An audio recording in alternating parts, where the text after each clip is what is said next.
And we're going to begin this evening with a poem that Molly House found, and Molly's going to read it for us. This is a poem by Kathy Galloway. Can you hear me? From the Iona Abbey music book.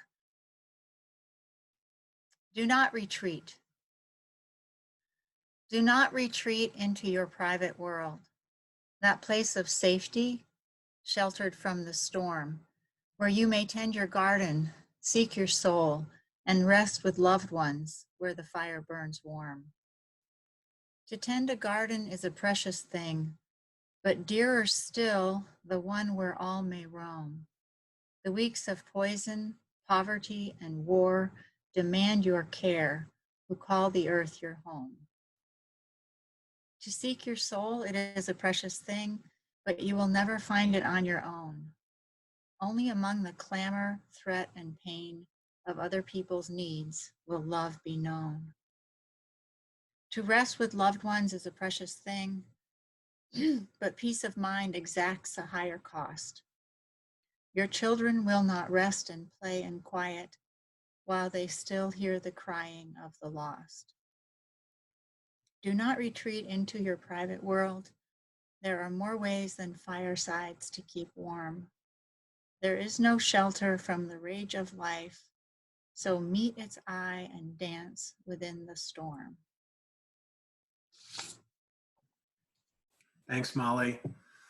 So I want to thank each of you, all of you, for not retreating, for showing up to yet another Zoom session. We all know there's very real screen fatigue, and yet we also know, especially in this last week, how just how challenging it is to find a way to put our bodies where our beliefs are, given the pandemic. And so one of the ways that we do that is we come together for things like this, which is, just one among many opportunities for us to engage these times, and in particular tonight around just the racism and all the fallouts of that we're seeing across our country. I'm fully aware that the president is speaking now at the Rose Garden. I've chosen not to listen to what he's saying, but I just want to name that because there's just headlines always rolling across us in all kinds of ways. So I just ask us to put our phones away, keep whatever device we need to be attentive to yourself and to each other. As we use tonight, we'll be together about an hour in different kinds of ways to think together about our work as Unitarian Universalists, to learn how to be anti-racist and some things that we can do for those of us who are white, and also just to be able to reflect together a little bit with yourself, and also in a little while with one or two other people in a breakout session. Okay. So I'm counting here about 43 of us, actually a little bit more for those of you that are joined with someone else on the same screen. So what I'd actually like us to do is to use the chat box and ask us a question, and then we will be able to read the answers to that question. One of us from the racial justice team to read some of the answers. And the question is really simple, though I know it's a big one. And that question is, what emotion are you feeling right now, or in the last week?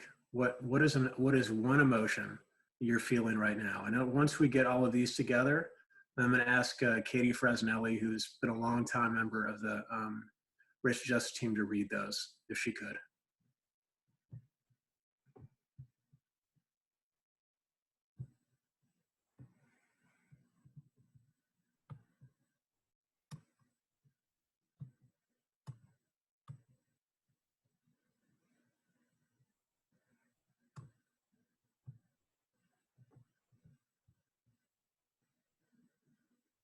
Katie, do you want to go ahead?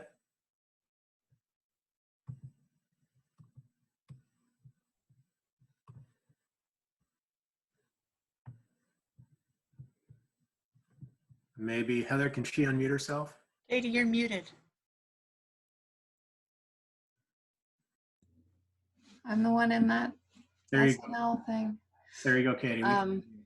Despair, unsettled, fear, heartbreak, deep sorrow,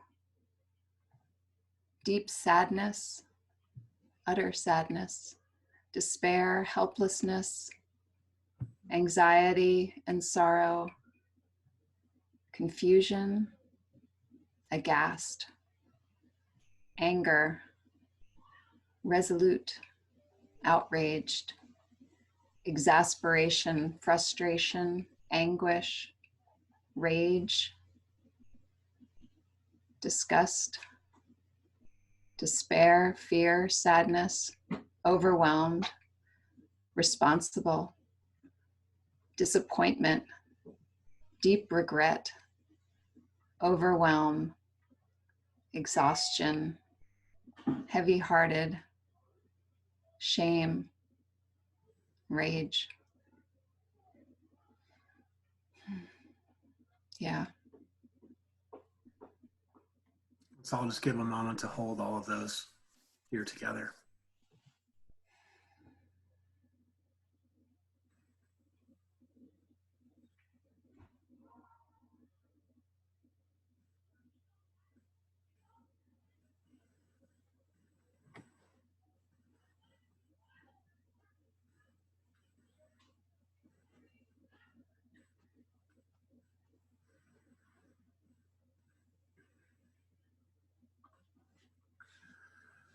Thank you, everyone, for sharing your feeling. One of the things that we wanted to do tonight was to be able to offer some direction and some framing and, for lack of a better word, some content. And the racial justice team at church has been, at work for actually quite a few years now. And in many ways, I've looked to them and leaned on them to help inform my own learning about, as a straight white guy, about how to be learn how to be an anti-racist person. So the first thing, or the next thing we're going to do is we're going to give each of them a chance in about 2 minutes to answer a question about how they're learning or what they're learning about what it means to be anti-racist. And forgive my dog barking in the background here.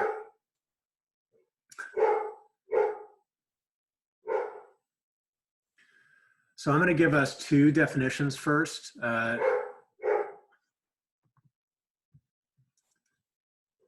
help us frame these questions of what is racist and what is anti-racist. Oh my gosh, this dog. These come from Ibram Kendi. And the definition of racist is one who is supporting a racist policy through their actions or inaction or expressing a racist idea. An anti-racist is one who is supporting an anti-racist policy through their actions or expressing an anti-racist idea. And here's the crucial part about both these definitions. Ibram Kendi says, you can only be one or the other. There is no in between in a not a racist position. There's no, I didn't really mean that. There's no, I'm a nice person. So you're either a racist or an anti-racist. And so tonight, what each of the members are going to do is to talk a little bit about what that looks like for them, what they are learning about how to be an anti-racist. And we are going to begin with Don Greenstein, who's going to start off. Don? Thank you, Nathan. So as part of the small racial justice team, I'm learning on a daily basis what a white man of privilege, how I show up in the world, and how I might best look at my desire to be an anti-racist, and that I do accept I have racism within my history and within my own inactions. I'm looking daily at who I am and how I show up in the world, as I said, how I live, and that I cannot be inactive in this fight for peace, for freedom, and for equality if I want to create an equitable, peaceful world for all people. My actions. I'm asking my friends and colleagues of all genders and different cultural backgrounds if they've ever experienced or witnessed biased behavior, and asking them what it looked like. I'm trying to look at my own self and see what I've done and how I've taken action. There are going to be negative consequences to these actions, and I'm open to learning from all of them.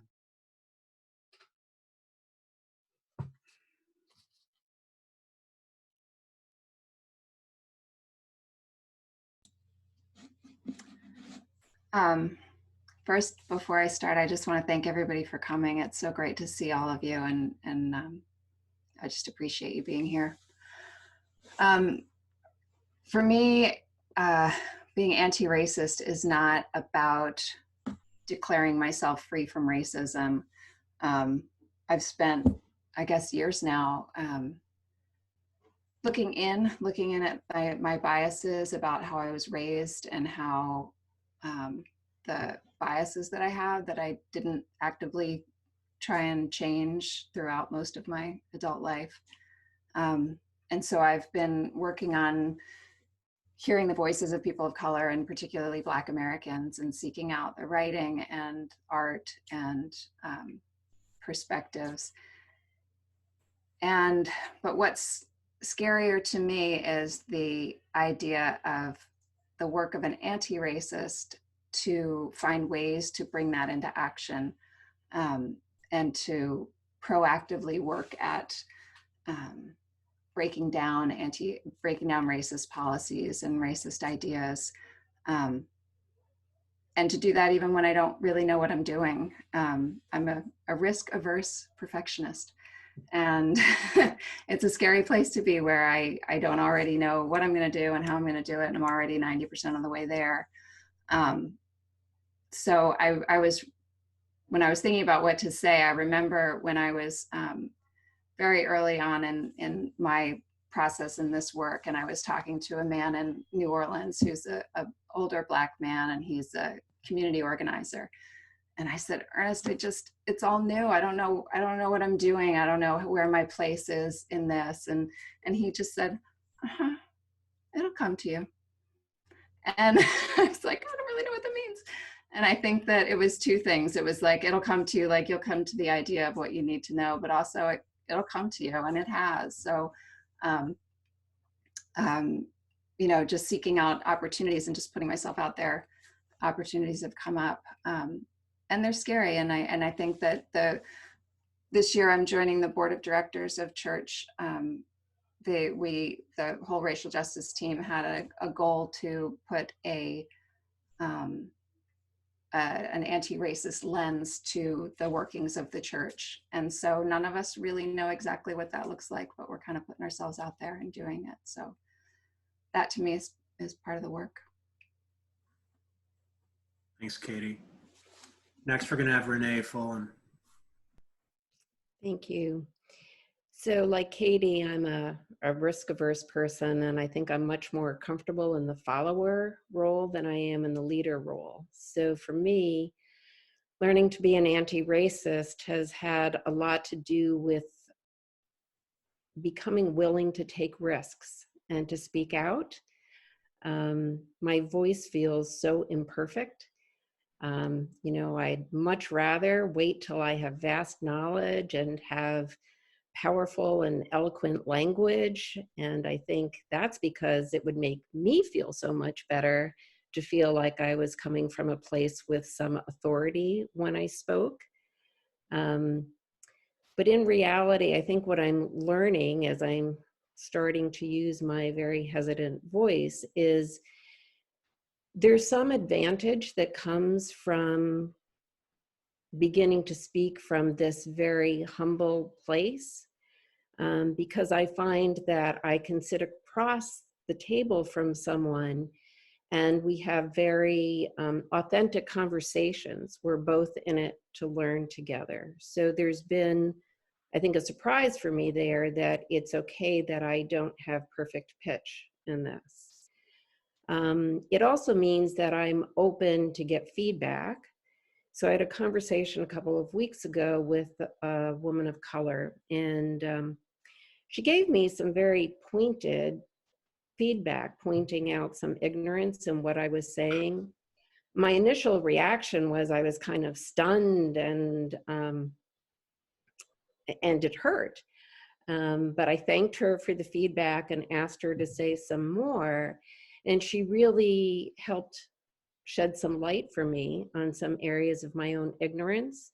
So by having been willing to take the risk to begin with, my learning was increased tremendously. So I'm learning that not having perfect voice actually can be an asset in this work. And I think I'm also learning that I can't just have the conversations with the people I'm comfortable having the conversations with. So many people in my universe have similar perspectives that similar to mine.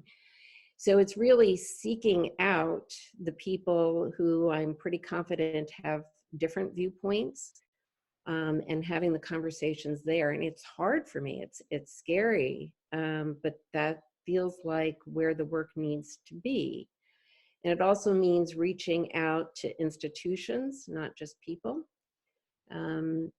So I wrote to my local police chief today to share some thoughts and ask to be involved. And I think I'm learning that I have to start to be willing to engage in institutions, not just to have conversations with people. Thanks, Renee. Next, we have two more. Next, we have Molly.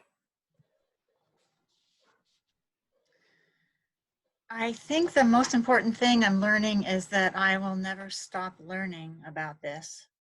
There's so much information I completely missed in my earlier education about our country, and so many voices I want to hear. I wish I'd started earlier. There's not enough time left in my life to catch up fully, but I didn't know I had so much to learn. I've always been an emphatic progressive, especially aware of injustice regarding gender and sexual orientation. I thought I knew about racism. It was bad. And supporting equality, it was good. So there wasn't much more for me to learn. Or beyond charitable service and contributions, not much more for me to do. What I hadn't yet learned is how deeply racism runs through my psychology. It undergirds every aspect of my experience of being an American, and it resides in my actual physical body and its reactivity to certain people. My whiteness had never seemed particularly relevant, but now I see it as a distinct and crucial feature of my life. Also, I'm coming to understand some of the ways I've benefited from a culture that values some lives more than others. There are 3 quick lessons I want to tell you that I've learned recently.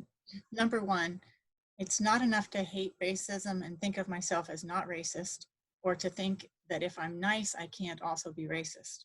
I have to actively challenge the racist structures and biases around me and in me. As Nathan said, I have to be anti-racist, not to be racist. Number 2, another painful lesson I learned recently is that although it's worthwhile to share my pain, grief, upset, sorrow, anger, or any other feeling about racist actions with other white people, it's less than helpful for me to share them when I'm communicating with people of color. Our pain is nothing compared to theirs, and they shouldn't have to deal with it. Number 3, I don't have to wait for huge institutional change to step up. I can keep learning, keep challenging my culture and my government, and work toward reparations and a changed future in my own small ways, the ways I can find. Thanks. Thanks, Molly. And last but not least, Kathleen Dinsmore. So you can see by listening to my fellow members of the racial justice team, just how incredible this journey has been. And in particular, I think it's this support and this place for me to learn more about myself and where I fit in a white supremacist society, and be able to learn from one another, bounce ideas off of each other in a safe way, and push one another.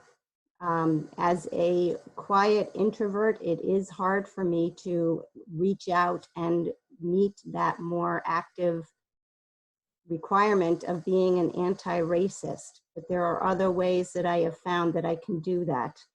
I'm learning things every single moment, basically.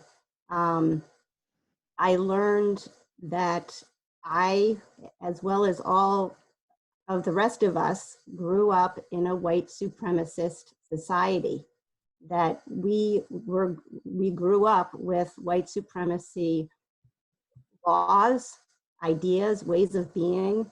And so a lot of it has been undoing all of that and learning, becoming more aware for myself about what that looks like, and not taking everything for granted so much.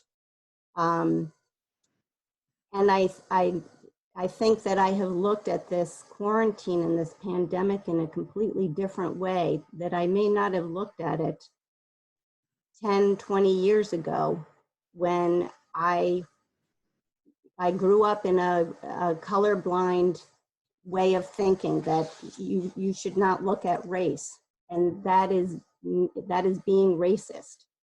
And so by facing the racial differences, by recognizing each other's race, you are trying to respect one another's race and to recognize that there are significant differences. And that can be seen so clearly with this pandemic and the divide that's just becoming wider.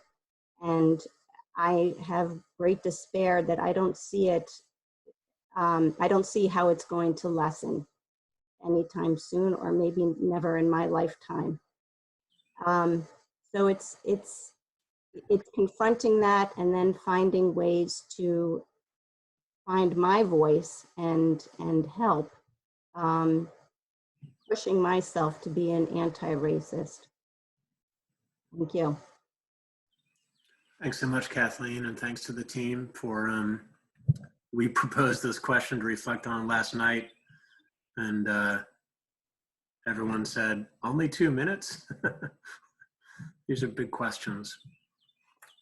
So what I'd like us to do next is that we're gonna go into breakout sessions, but before we do that, I wanna give us an opportunity to reflect to ourselves on a couple questions. And if you have something to write with, you can write the answers to the questions that I'm gonna ask, to take notes. And then, so I'm gonna ask these questions and then do some reflection again with yourself, and then I'll give us directions about what's gonna happen next. So the first question is, when have I been silent in the face of implicit or explicit racism? And I want us to actually try to think of a specific moment. When have I been silent? When did I not use my voice in the face of implicit or explicit racism? Just think about that time and note it, or just write down about it for a moment.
And next is the opposite.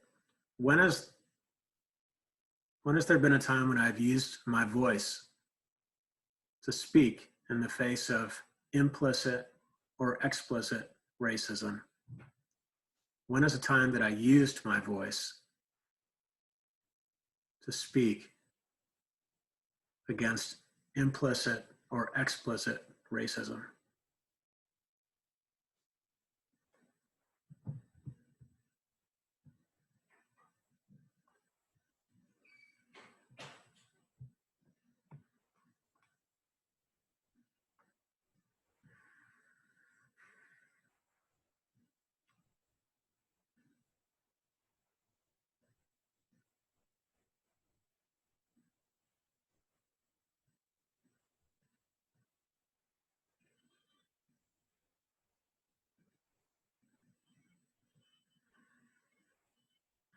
And the last question is, what would I like to learn about what being an anti-racist means?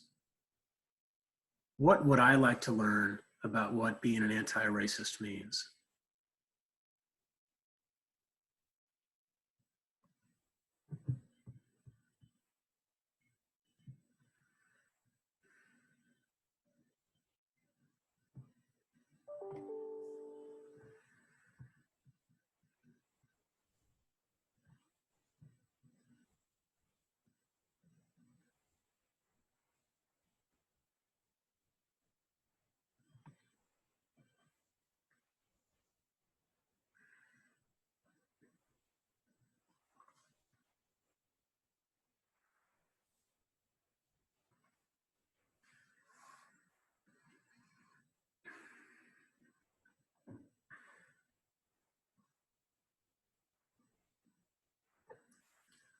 So as we finish up our notes to ourselves about those questions, Heather's gonna put us into breakout rooms, and we're gonna have 20 minutes. And I think and there will be a, either myself or Heather, or Emily doesn't know this, but Emily, as well as members of the racial justice team in each group. There should be groups of 4, though there are some devices with 5, sorry, Heather's waving to me 5. We're gonna have 20 minutes. So that roughly means about 3 to 4 minutes per person. And it's really important that each person gets the opportunity to speak if they would like to. There's never a requirement, of course. But I would encourage us to share our answers to some of these things, because this is how we begin to really think outside of ourselves and extend our boundaries about these difficult conversations. Okay, so it's going to be about 20 minutes. So at 7:35, we'll come back at 7:55. And so when you get the breakout request, please hit yes, and then we'll go from there. Okay. And Heather's just going to work on that. It takes a little bit of finagling. Her Zoom skills are better than mine.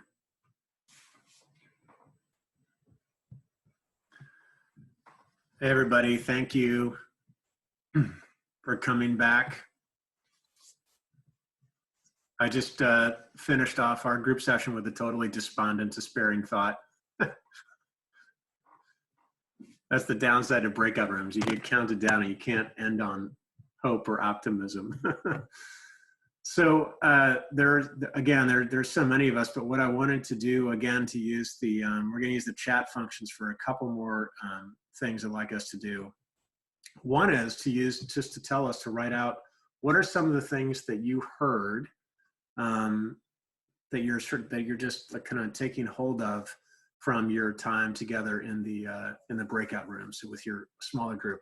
What are some of the things that are coming to you? And maybe, Don, could you read a couple of those, or could you read those as they come in? Don Greenstein? Be happy to, Nathan. Okay.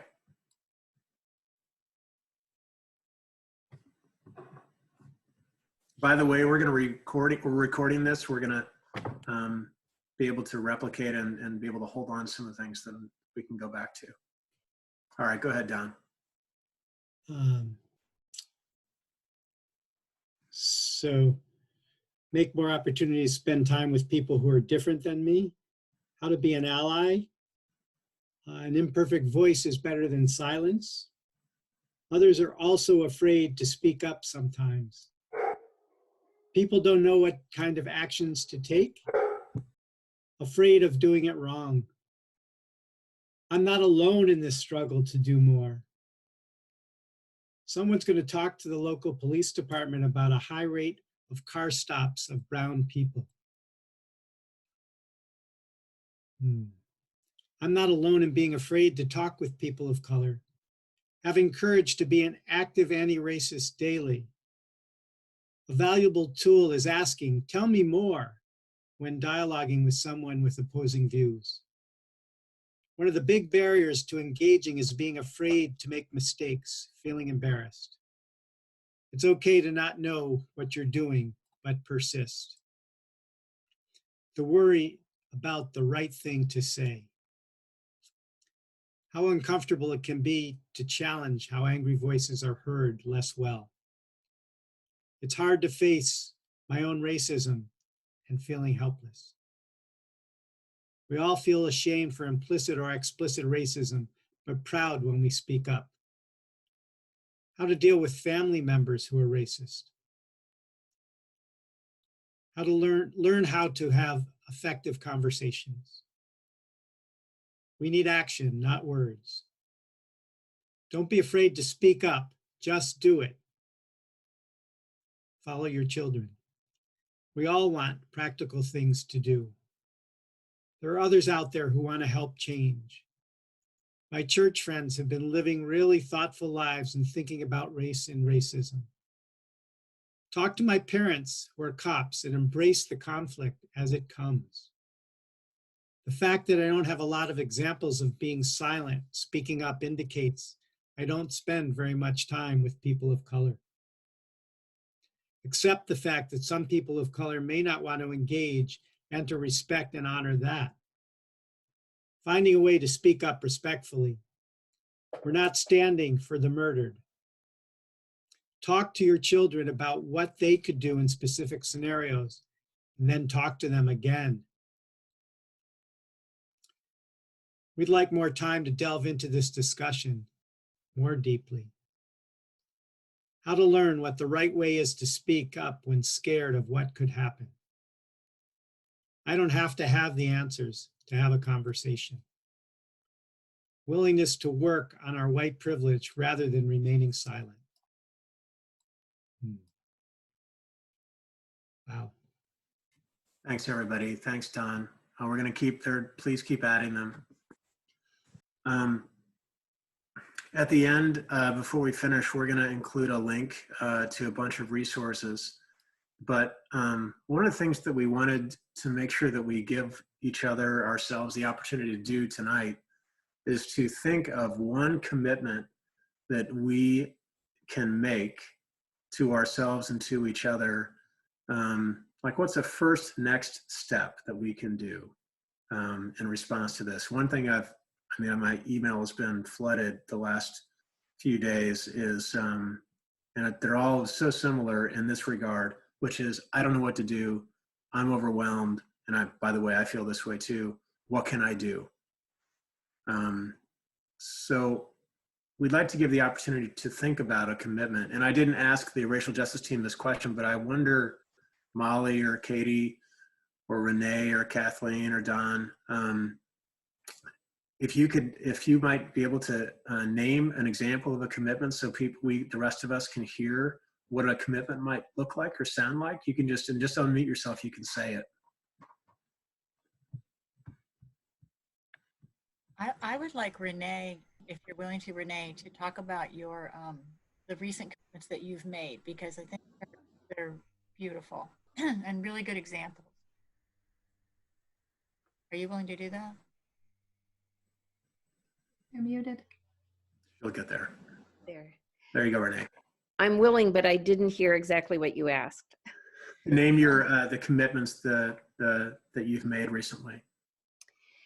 So I've done a couple of things. One is I sent an email to about 100 of my contacts with some simple first steps they might be able to take and some links to resources. Another one I mentioned earlier was I wrote to the chief of police in my town today, asking what he plans to do and if I can help contribute to his efforts. And then another one, I get a daily newsletter each day. It's a business and economy newsletter. And I realized on Friday morning that they had not mentioned anything all week long about what was going on. So using the Contact Us page, I reached out and ended up having a back and forth with the managing editor. And then on Saturday morning, they acknowledged what was going on. And this morning, they actually included a longer piece, including acknowledgement that they made a $5,000 contribution to the Equal Justice Institute and included a link for their readership to make donations if they were so inclined. Oh, So that's cool. sometimes just a small step can have those wider ripples.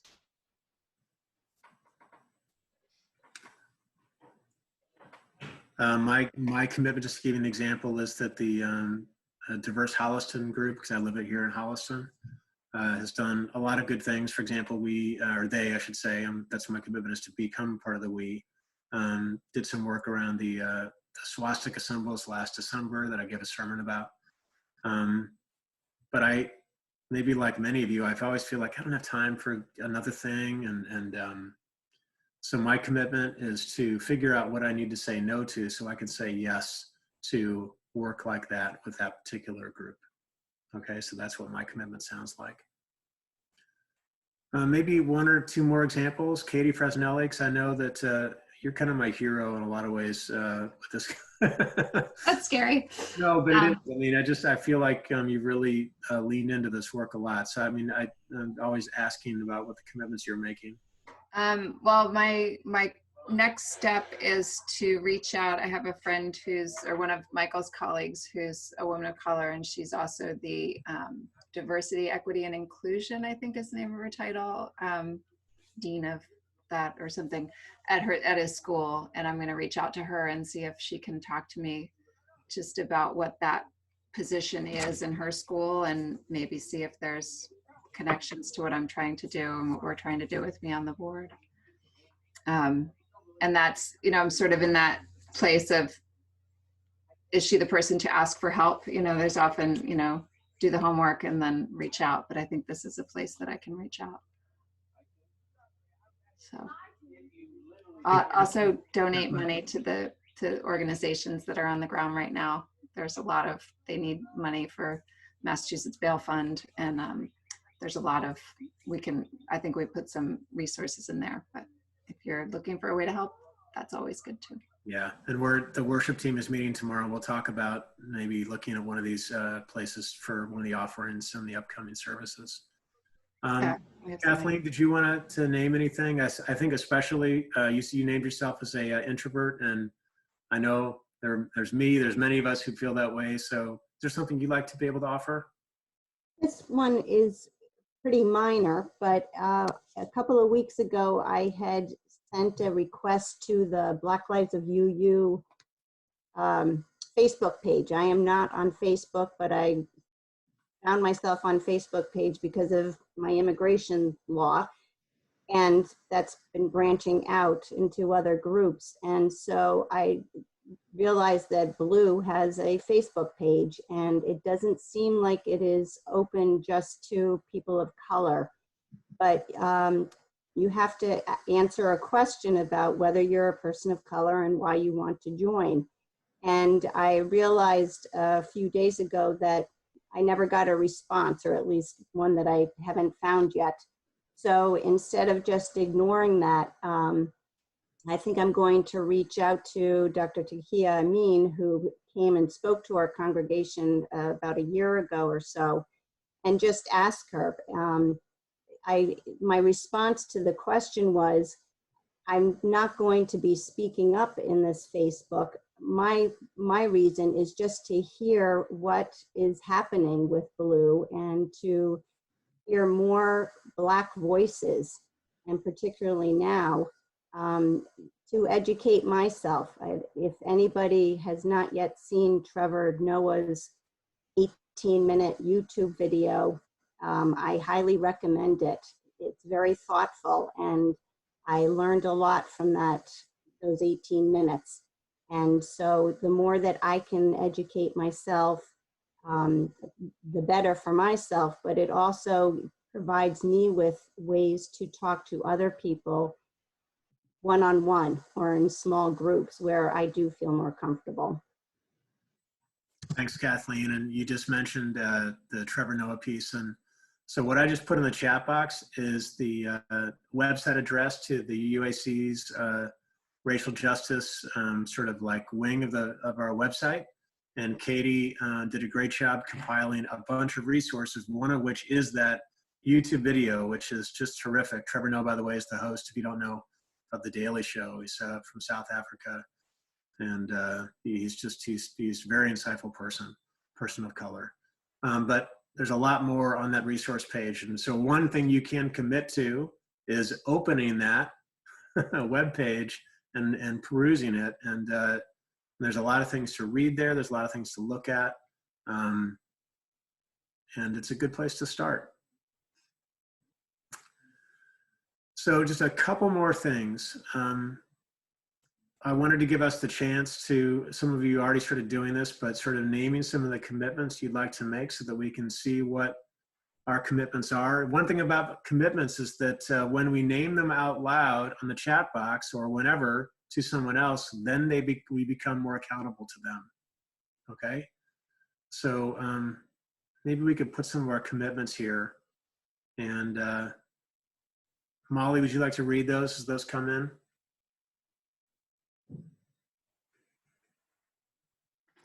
Some have already been coming in. Yeah, would you like to describe just a couple as more do?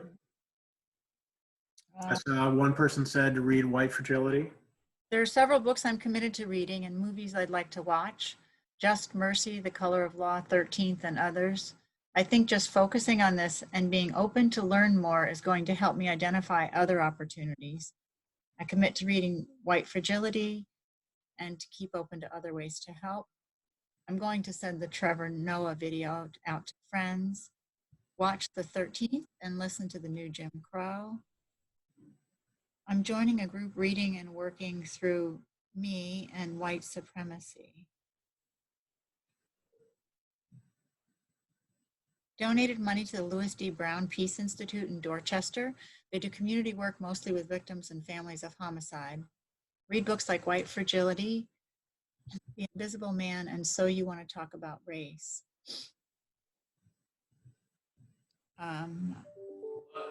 Find local and state elections to support. Support UU the Vote.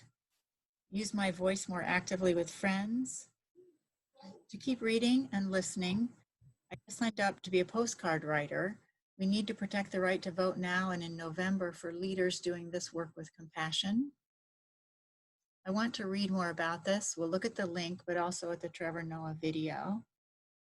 Watch the movie 13th with my older girls, educating myself and continue my commitment to the organization Calling All Crows. One of their main focuses is ending mass incarceration. Ordering Black Lives Matter lawn signs and giving them away. Attend another Black Lives Matter event and make a sign. Read current book on the topic, donate money.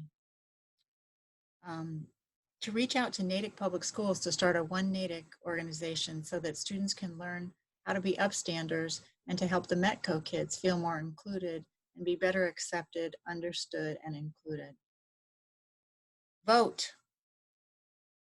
To be engaged in the Natick Freedom Team, a group of community members helping to facilitate community members who are feeling discriminated against, repressed, or experiencing racism. Deepen my understanding of these issues as I engage in the process of hiring our first chief diversity officer in my organization. Yes, vote. Continue to work with students in Dorchester and learn more. Trevor Noah video is insightful. Listening to Black voices and stories. Reach out to Ayanna Presley's office to ask about legislation that breaks down our white supremacist laws. She was on Boston Public Radio this morning and spoke about these bills. Write letters to encourage our senators and congressmen about supporting those bills. Get the kids books recommended to help talk to girls. Contact with our town police with my daughter to see if they are wearing cameras in our town. Also want to find out what Governor Baker or Massachusetts is going to do differently. Was impressed with his press conference today. Thanks so much, Molly. I know that they keep coming in, and let's just keep reading them. Do you want me to keep reading them? No, it's okay. I think I'd like us to move to Katie's going to share a poem with us, and then I have a beautiful video for us to end with. But as we read these commitments, remember that, you know, even if you didn't get yours to be read out loud tonight, one commitment you can make is to name this commitment to somebody else this week so that you can have them ask you how it's going. And if you didn't think of one, or you think the one you thought of is too small, it's not. It's not. This is a poem that was written by my great uncle many, many years ago. It's a piece of it called a poem called Lincoln's Dream. I trust the people as I trust the stars. And if they lose the reckoning, they will find it. For they must learn, and by their griefs they must learn to steer themselves, steer or be steered.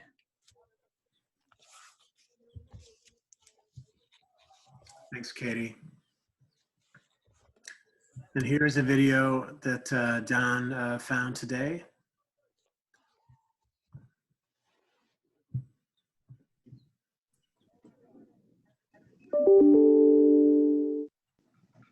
Are you? Ask yourself. I'm asking you to. When did my baby Roses, become a threat to you? petals on the When I cried, when I started to crawl, when I started to speak, when I started to run, when I started to dream, when I laughed for joy, when I played with my toy gun, when I learned to read, when my jeans were too baggy, when I wore a hoodie, when I drove a car, when I left the library late from studying, when I protect my family, when you need jail cells filled, when I'm less than perfect, when I went for a run, when I went to the store, when I fought for your country, when I held my arms and my hands high, when I finally earned my degree, when I loved with my heart and soul, when I sat enjoying my coffee, when I go for a job interview, when the dictation of my speech was not like yours, when white women become uncomfortable, when I protested the injustice of the cage you built, when I wear a mask to protect you and myself, when I raise my voice, when I move too fast, when I breathe. When did my baby become a threat to you? When I was born. When did my baby become a threat to you?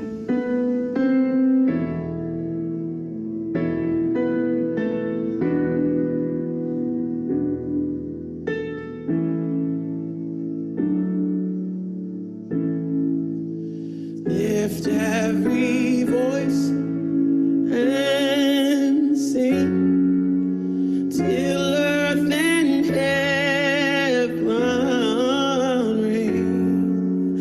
Bring with the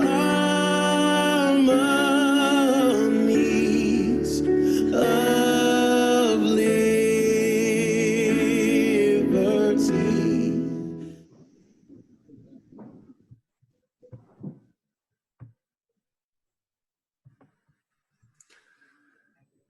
Well, thank you everyone for being here.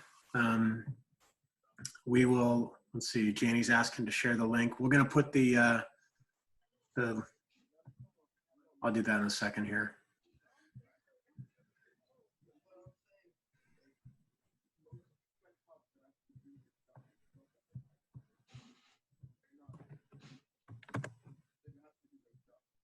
The link to that video is also on the website, the UUAC racialjustice.wordpress.com. Thanks, Katie. And I just put it in the chat box. So I want to thank everyone for showing up tonight. This is one way that you're living out your commitment to be in and with these hard conversations.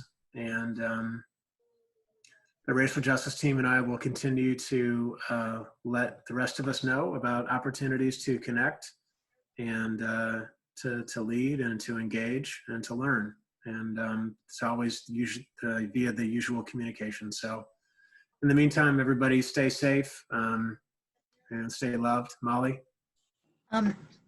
Anyone who wants to join us is welcome to join the group in general and to help us question ourselves. In particular, every third Thursday, we talk about race in the news.